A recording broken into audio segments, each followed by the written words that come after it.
დღეს 8 ივნისია თქვენ უყურებთ კურიერი PS ავთოგვასალიასთან და სანდრო კაჭახიძესთან ერთად საღამომშვიდობისა. საღამომშვიდობისა.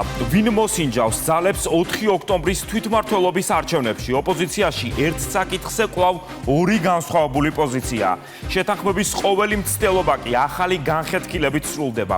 არჩევნებამდე 4 თვით ადრე კულისებში ქაოსია. ბარიერ გადალახულ 4 პარტიაში ხმები უკვე 2-2-ზე იყოფა. გიორგი გახარიას გუნდის შემდეგ თვითმმართველობის არჩევნებთან დაკავშირებით ლელომაც დაიწყო შიდა კონსულტაცია, რის გამოც ის მოღალატედ მალევე შერაცხეს.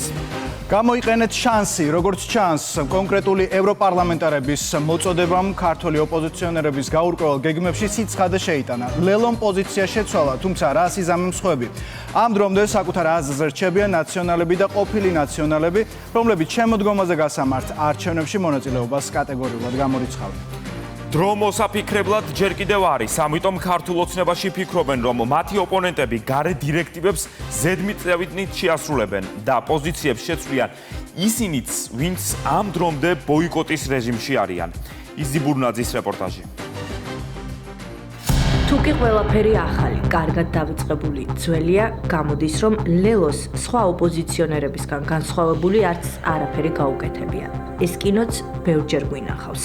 ვინმე თუ შევა, ეს არ იქნება ოპოზიციონერი და ეს არ იქნება დეპუტატი, ეს იქნება პუფი. სტრატეგია ამჯერადაც უცვლელია. მთავარ როლში ახლა კოალიცია ძლიერი საქართველოა. თვითმმართველობის არჩევნებამდე 7 თვით ადრე ამბობდნენ, რომ პროცესში მონაწილეობას არ განიხილავდნენ. მუნიციპალურ არჩევნებში მონაწილეობის მიღება გახდება შესაძლებელი, მაშინ როცა ჯერ ჩატარდება საპარლამენტო არჩევნები. 4 თვით ადრე ძველი ნათქვამი დაივიწყეს და გადააკეთეს.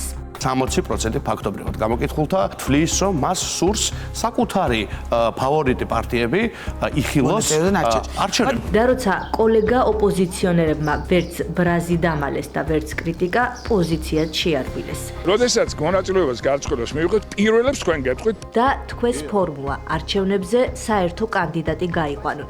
ბოიკოტში მყოფ კოლეგებს კი თავად გაფიცული ლელო იმასაც ეკითხება.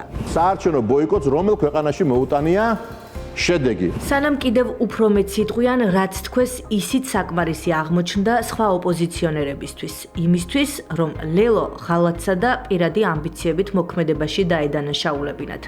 ნაციონალური მოძრაობა წყენას ვერ მალავს. ამბობენ იმასაც, რომ რეგიონებში მათი აქტივისტების გადაბირებას კოალიცია ძლიერი საქართველო აქტიურად ცდილობს.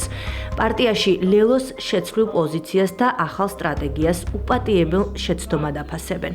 დაკავშირებულია ისო პოლიტიკურ ამბიციებთან და იმასთან, რომ ლელო შეიძლება ამას უყურებს როგორც შესაძლებლობების ფანჯარას, რომ მათ შორის ოპოზიციურ ველზე დაიკავოს მთავარი ოპოზიციური პარტიის სტატუსი, რაც გონია კატასტროფულ შეცდომად, არაკოლეგიალურ დამოკიდებულებად, მათ შემოიტანეს ძალიან დიდი გაუგებრობა ოპოზიციურ ველზე, ერთიანობა შეუქმნეს პრობლემა, მით უმეტეს ის ფორმულა, რომელსაც თავაზობენ მათ შორის თბილისის მოგებასთან დაკავშირებით შეუძლებელია საერთო პოზიციის გამო და ყველაზე ცუდ მომენტში დაიწყეს ამ საკითხის გაჟღერება. წინასწარ წაგებულ არჩევნებში თუ უნდა შესვლა, კი ბატონო შევიდნენ.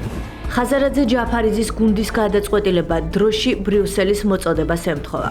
ევროპარლამენტარები ოპოზიციას მოუწოდებენ შესაძლებლობა გამოიყენონ, თუმცა პოზიციები აქაც გაიყო და ჩანაწერიც სხვადასხვანაირად წაიკითხეს. მათ შორის სალომე ზურაბიშვილმა, რომელმაც ოპოზიცია პლატფორმის გარშემო ვერ გააერთიანა. მეტიც, ახლა იმ პარტიის პოზიციას იზიარებს, რომელმაც მოლაპარაკების მაგიდა დატოვა. მათ კი ვინც თან შეხვედრებს ესწრება და თან პოზიციას იცვლის, დაყენებას ურჩევს. პასუხისგებლობა თუ რამე არის პოლიტიკურ პარტიების არის რომ დაყენდნენ. ამ ეტაპზე ამ რჩევას ნაციონალურ მოძრაობასთან ერთად კოალიცია ცვლილებებიც იზიარებს. მოქმედ და ყოფილ ნაციონალებს ლელო დიალოგისთვის კარს უხსნის, თუმცა ღია კარში შესვლას ამ ეტაპზე არც ერთი აპირებს. მეტიც ნიკა გვარამია დაშლის პირას მისულ კოალიციას სოციალური ქსელით ღიად აკრიტიკებს. ლელოს სტრატეგიას და ინტელექტს უწუნებს გირჩი, პარტია, რომელმაც საარჩევნო მარათონში ჩართვა პირველმა აღიარა და სხვა ოპოზიციონერებისგან მაშინ კრიტიკაც დაიმსახურა. ახლა თავად უკვირთ, რატომ გადის ოპოზიციის ნაწილი თვითმმართველობის არჩევნებზე, მაშინ როცა საპარლამენტო მანდატებზე უარი თქვეს. გირჩი ლელოს წარსული შეცდომების აღიარებას ურჩევს. არჩევნებში რომ 10% აიღე, ის ბიულეტინები და მანდატები რატო გადაყარე? თუ აგერ თვითმმართველობის არჩევნებზე აპირებ ტილაობას. ანუ ამ კითხვაზე პასუხის ხო არავის არ გაუცია. ამ კითხვაზე ალბათ ერთადერთი სწორი პასუხი არის ის, რომ მაშინ ვწდებოდი. იმიტომ რომ შეუძლებელია ან მაშინ არ ვწდებოდი, ან ახლა არ ვწდებოდი. და როდესაც შენ არ აღიარებ არც ერთს, საზოგადოებას უჭირს შენ ამე დაგიჯეროს. მაგრამ მეორეს მხრივ რო შეხედოთ, როდის გადადგა ლელომ რამე ჭკვიანური ნაბიჯი. ხაზარაძე ჯაფარიძის პარტიის შეცვლილ პოზიციას გახარიას გუნდში იწონებენ. იმის მიუხედავად, რომ ერთ დროს სალომე ზურაბიშვილმა ვერც ამ ორი პარტიის ლიდერები გააერთიანა, თვეების შემდეგ ერთ პოზიციაზე მაინც აღმოჩნდნენ. იმ განსხვავებით, რომ ყოფილი პრემიერის პარტია ბარიერ გადალახულებიდან პირველი იყო, ვინც ღიად თქვა, რომ საკუთარ რეიტინგს თვითმმართველობის არჩევნებზე გაზომავს. ჩვენი კითხვა, რომელმაც შედეგი გამოიღო ლელოს მიერ დაწყებული დისკუსიის გათვალისწინებით, კვლავ ძალაშია იმ პარტიებისთვისაც, რომლებიც ჯერ კიდევ ინარჩუნებენ ბოიკოტის პოზიციას, რომ თუ ისინი მართლაც აპირებენ ბოიკოტის გამოცხადებას მუნიციპალური არჩევნებისთვის, მაშინ გამოვიდნენ და მკაფიოდ და გასაგებად აუხსნან ქართულ ხალხს, რა ალტერნატიულ გეგმას თავაზობენ 2025-ის ადგილობრივი არჩევნების შემდეგ. პოლიტიკურ ტაბლოზე ახლა პოზიციები 2-2-ზე ნაწილდება. სანამ გაირკვევა, ვინ შეიცვლის პოზიციას, მმართველი გუნდი საკუთარ ნათქვამში კიდევ ერთხელ დარწმუნდა. სახელისუფლებო პარტია თვეების წინ საუბრობდა, რომ მათი ოპონენტები გარე დავალების მოლოდინში იყვნენ. თვეების შემდეგ კი ოპოზიციას ევროპარლამენტის მოწოდება წამოეწია და ამას სცენაზე ამჯერად ლელო გამოჩნდა. მმართველ გუნდში აცხადებენ, რომ მათი ოპონენტები დესტრუქციულ გეგმებს სხვადასხვა ფრონტიდან მიყვებიან. ინსტრუქცია პრაქტიკულად ის რეზოლუცია, რაც მიიღეს. ინსტრუქციას იძლევა იმასთან დაკავშირებითაც, რომ არჩევნებში შეიძლება მონაწილეობა მიიღო.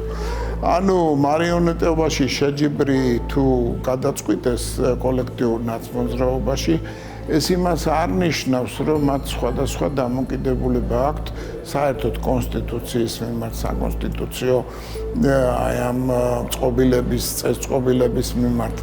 ზოგადად ამათი არსი, შინაგანი არსი, როგორც პოლიტიკურად წოდებული სუბიექტების არ შეცვლილა.